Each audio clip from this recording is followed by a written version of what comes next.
Bonjour à tous, aujourd'hui on va apprendre à faire ma recette de forêt noire. Donc vraiment, testez-la, vous allez voir vous-même que c'est la meilleure. On commence par faire notre gâteau au chocolat. Donc on mélange les œufs avec le sucre jusqu'à qu'il soit tout blanc et bien mousseux. On y ajoute maintenant le lait, l'huile de tournesol, la pincée de sel. Et une fois que c'est bien mélangé, on va venir tamiser la farine, le cacao non sucré et la levure chimique.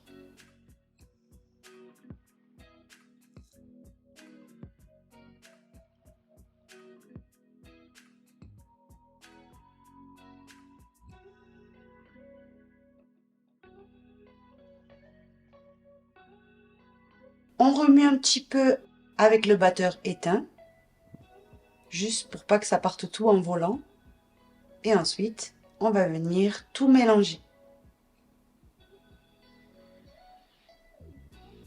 Une fois tout intégré, on va venir lui ajouter de l'eau. Donc l'eau bouillante, elle est dans cette recette pour hydrater le cacao et rendre le gâteau bien humide. Vous allez voir avec cette astuce, vous allez avoir un gâteau qui non seulement sert parfaitement pour cette recette, ça peut pas être plus délicieux, mais en plus pour vraiment le gâteau, quand vous avez envie de chocolat, c'est vraiment un gâteau bien humide, délicieux. Je vous le recommande à 1000%. Une fois le mélange bien homogène, on va venir le verser dans notre moule, donc préalablement graissé. Moi, j'utilise une bombe spéciale pour les gâteaux, mais vous pouvez beurrer votre moule sans aucun souci. Et on va venir enfourner, donc moi à 180 degrés, 1h15. Ce que je vous recommande, c'est au bout d'une heure, piquer avec un petit bâtonnet en bois le milieu de votre gâteau. S'il ressort sec comme moi, c'est qu'il est cuit. Donc surveillez bien, tous les fours sont différents. Au bout de un quart d'heure à peu près, on va venir démouler le gâteau.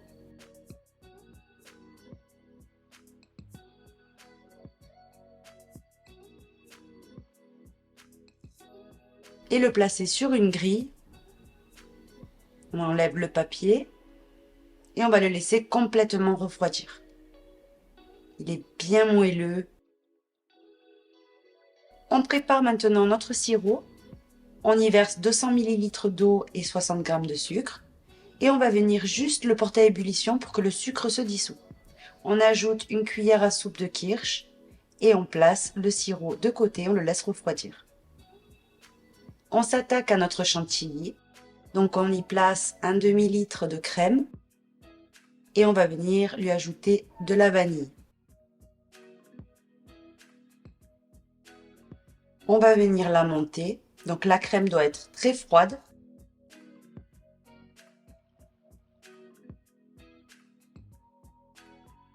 Quand on commence à voir qu'elle prend forme, vous voyez qu'elle prend de l'épaisseur, on y ajoute notre sucre et on termine de la monter.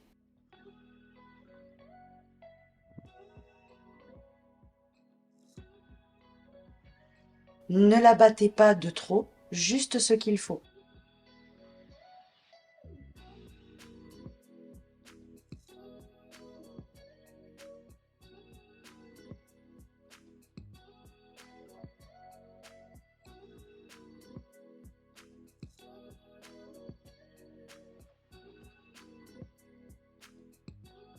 On va venir maintenant que le gâteau est froid, lui couper le haut du gâteau, vous savez, à la cuisson il a gonflé.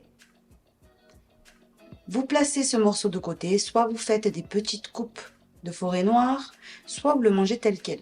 Mais vous allez voir vous-même à ce moment-là de la recette. Prenez un petit morceau et vous allez comprendre.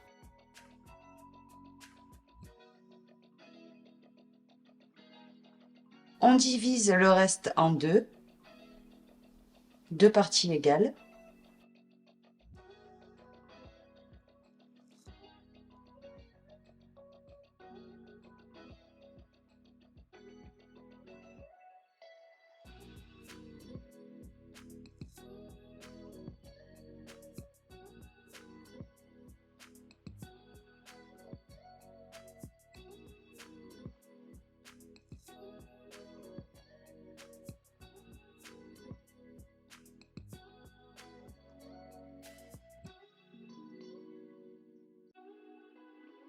On les dépose dans des assiettes et on va venir imbiber une partie avec notre sirop.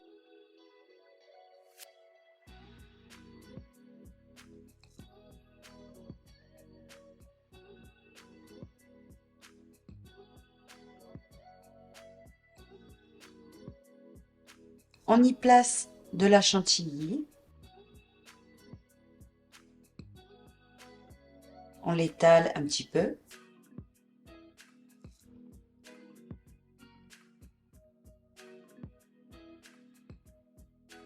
On va venir y déposer nos cerises. Donc moi, je vous conseille des cerises bien fraîches et bien grosses comme celle-ci.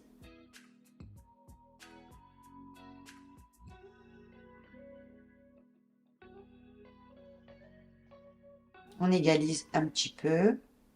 Soyez très généreux au niveau des cerises. On imbibe la deuxième partie. Donc bien comme il faut. Et on la place sur le gâteau. On va venir combler tous les espaces qu'il peut y avoir sur le côté et y déposer une fine couche de chantilly. Ça, c'est juste pour vraiment figer toutes les miettes du gâteau et égaliser, vraiment donner une belle base à notre gâteau.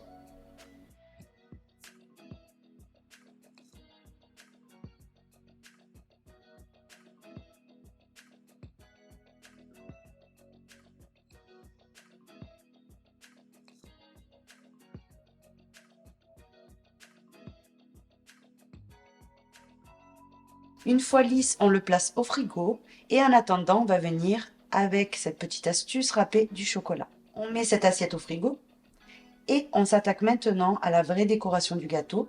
Donc là, on va le rendre le plus blanc possible. Appliquez-vous dans cette étape-là.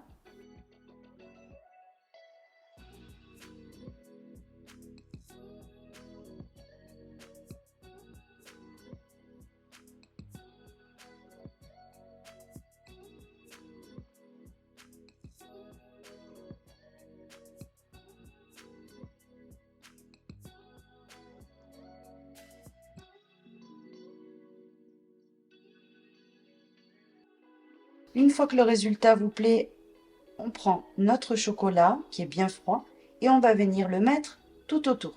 Quand vous voyez qu'il commence un petit peu à se réchauffer, vous pouvez le replacer au congélateur. Une fois que vous avez placé tous vos morceaux de chocolat, on s'attaque à la déco. Donc moi j'ai poché des sortes de boules et au centre j'y dépose mes cerises.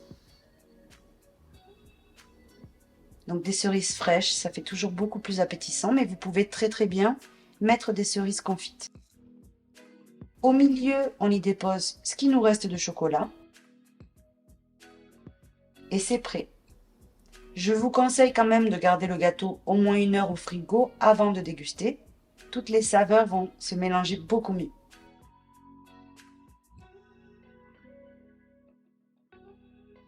Je vais vous montrer l'intérieur du gâteau.